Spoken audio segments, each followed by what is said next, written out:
Hi, and welcome to Today I Learned Climate. I'm your host, Laur Fisher from the MIT Environmental Solutions Initiative. Transportation is a big topic. It can include cars, trains, buses, planes, ships that cross the ocean, and trucks that cross the country. We have an episode on planes that we did in our first season, if you're interested in that topic. Today, we're going to narrow in on how people get around their cities and towns every day. Around 10% of the world's CO2 emissions come from vehicles that carry people: cars, pickup trucks, motorcycles, buses, and taxis. My name is Joanna Moody, and I am a consultant with the World Bank's Transport Global Knowledge Unit. And I worked with MIT Energy Initiative for their Mobility Systems Center research, connecting transportation with energy consumption and climate change. People don't usually travel for the sake of traveling. They travel because they are trying to get to a specific destination. They're heading to a job. They're getting healthcare or goods for their household. And so how do we get everyone where they need to go in as sustainable and low carbon a way as we can? That's our big question for today. So let's jump in. First, how we tackle this problem differs significantly depending on where we're tackling it. Over the past decade, what we've seen is that transportation has only continued to increase in emissions.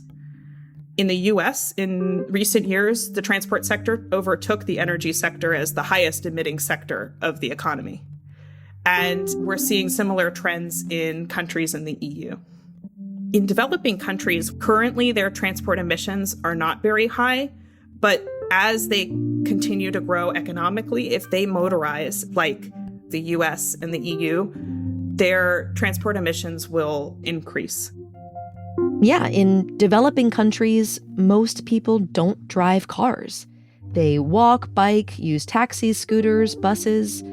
In China, less than 10% of people own cars. Compare that to the US, where more than 90% of American households own a car. But here's the big thing. China has about 4 times as many people as the US does. Over the past 2 decades, China's transportation emissions have increased 4 times over. These things have actually put China as the second largest total emitter in the transportation sector, right behind the US. We are working on a global problem, and we will not meet our global goals for climate unless we really address both the rapid growth in developing countries of transport emissions and the current high levels of transport emissions in developed countries. And those are 2 related but different challenges. When we start to think about developing countries, we're not only facing the challenge of trying to make the current travel low carbon, we're facing the challenge of how do we enable more travel because people aren't able to get to jobs, to education, to healthcare. I'll give an anecdotal example. In Mexico City, low-income residents often live very outside of the city center. To get to a job, they often need to travel for close to 2 hours in one direction. This often involves multiple different buses and transfers, long distances where they're forced to walk. And it is no wonder that as soon as that household or that individual is able to afford a car, they would buy one. The U.S. Department of Energy has a data analysis agency, and they forecast that developing countries will have double the number of cars by 2040. If things keep going the way they're going, most of them will be gas-powered. If we want to slow down carbon emissions, this makes now an important time for change. And so the opportunity that we have in developing countries is that they have the foundations for sustainable travel. in that people are willing to walk, they're willing to take public transit, but they shouldn't be forced to do it in poor conditions. There isn't one right way to build low-carbon transportation. The city layout, geography, culture varies so much from city to city that what works well in one place might not in another. But there have been a few low-carbon transportation success stories that have made big news, like what the city of Bogotá did in the South American country of Colombia. Bogotá implemented one of the first bus rapid transit systems called Transmilenio. It's a system that has dedicated bus lanes that are free from traffic. And they often have much higher quality station infrastructure akin to a train station. Every day, over 30 million passengers in nearly 200 cities ride a bus rapid system. These systems have the capacity and speed of subways and other rapid transit, but without huge infrastructure costs. And really their innovation was to say, I'm going to prioritize the bus over other traffic because the bus is the most space and environmentally efficient and also most socially sustainable form of transport on a road. A bus rapid transit system is a good potential option among a family of good transport options. Really, really good transit systems work for people and people want to take them. But if we can't improve those systems to be competitive with a car, then what we are going to see is that they are going to follow the more car-oriented and high-carbon development patterns that we've seen in developed countries. And when it comes to reducing emissions in the US and other developed countries, it's a totally different story. The reality in the US today is that we have, as a government, as taxpayers, paid for an entire interstate highway system and all of the roads that exist on the ground. Over 90% of households own a car.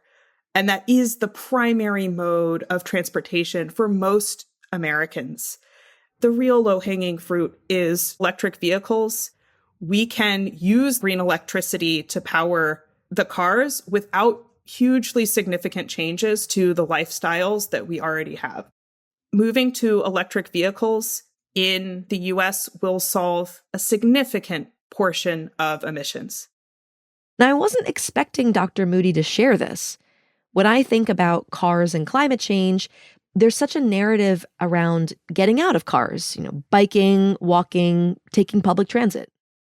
There's a lot of talk about nudging people to take different travel modes, providing different pricing incentives. The real answer here is that those do help people who maybe are close to taking the transit or walking and biking, but they don't really impact the broader choice set. That doesn't mean that we shouldn't also embrace and continue to invest in alternatives to the car where they make sense. What really impacts travel behavior is the quality of options. If I have a bus line that runs every 50 minutes or an hour, that's really not a particularly meaningful service for me. Now, if that bus were every 10 minutes, my choice becomes very, very different.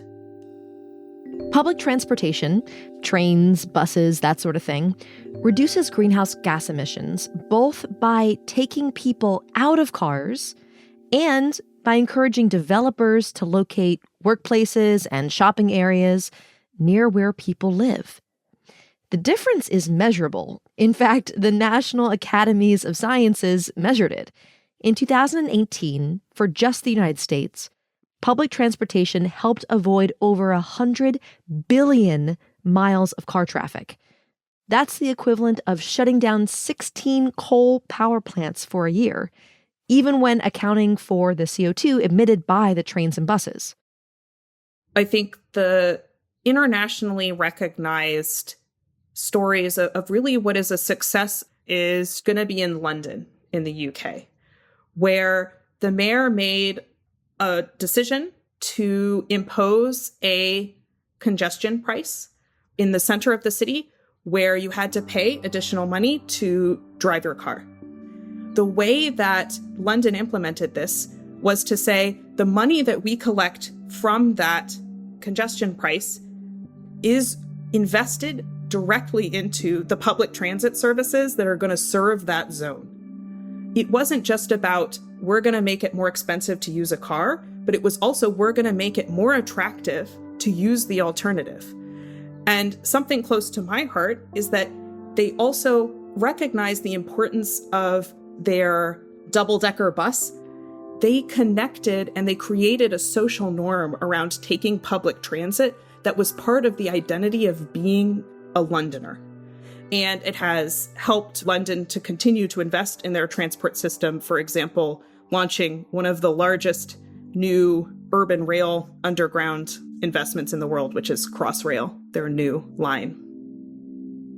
Now, large-scale projects like this take time, often a decade, if not more. And the global climate goal is to cut carbon emissions in half by 2030, and 20 years later, to add no more carbon emissions than the planet can absorb. Transport infrastructure is long-lived. The types of mobility systems that we invest in, the types of cities that we develop, they are going to determine what those transportation emissions look like for the next 15 years. In cities, the most valuable thing is public space. And roads take up a very large amount of our public space in cities. It's also where most municipal governments have some control. You take one lane and you say, instead of this being a lane for cars, this is going to be a lane only for buses. What you've just done is improved the quality of the bus service significantly. You may also want to create bike lanes. When you start to get into suburban environments, you can create pockets of this, but on a smaller scale. And so you'll often have a small town center. Maybe that town center is connected to a larger city by a commuter rail system, and you could use that transit hub as an opportunity to build out a smaller pocket of walkable, bikeable neighborhoods. And that doesn't mean that cars shouldn't be one of the many road users, but they shouldn't be prioritized as the only road user. Allocating our space on our streets better is a low-cost, near-term, within our jurisdiction way of really starting to change our different travel modes to the most sustainable, the most socially responsible choice. That's our episode for today. Please rate us and write us a review on Apple Podcasts or wherever you're listening from today. These reviews help boost our placement in the charts and help other people hear about the show. As always, we have an accompanying educator guide to help teach about today's topics in middle school and high school classrooms. You can find them at climate.mit.edu/educators or for free on the popular site Teachers Pay Teachers. TIO Climate is produced by the MIT Environmental Solutions Initiative at the Massachusetts Institute of Technology. David Lishansky is our editor and producer. Aaron Krol is our associate producer and did our artwork. Ilana Hirschfeld is our production assistant, and Barrett Golding, our scriptwriter for this episode. Michelle Harris is our fact checker. Sylvia Scharf is our climate education specialist. The music is by Blue Dot Sessions, and I'm your host and producer, Laur Hesse Fisher. A big thanks to Dr. Joanna Moody for speaking with us, and thank you for listening.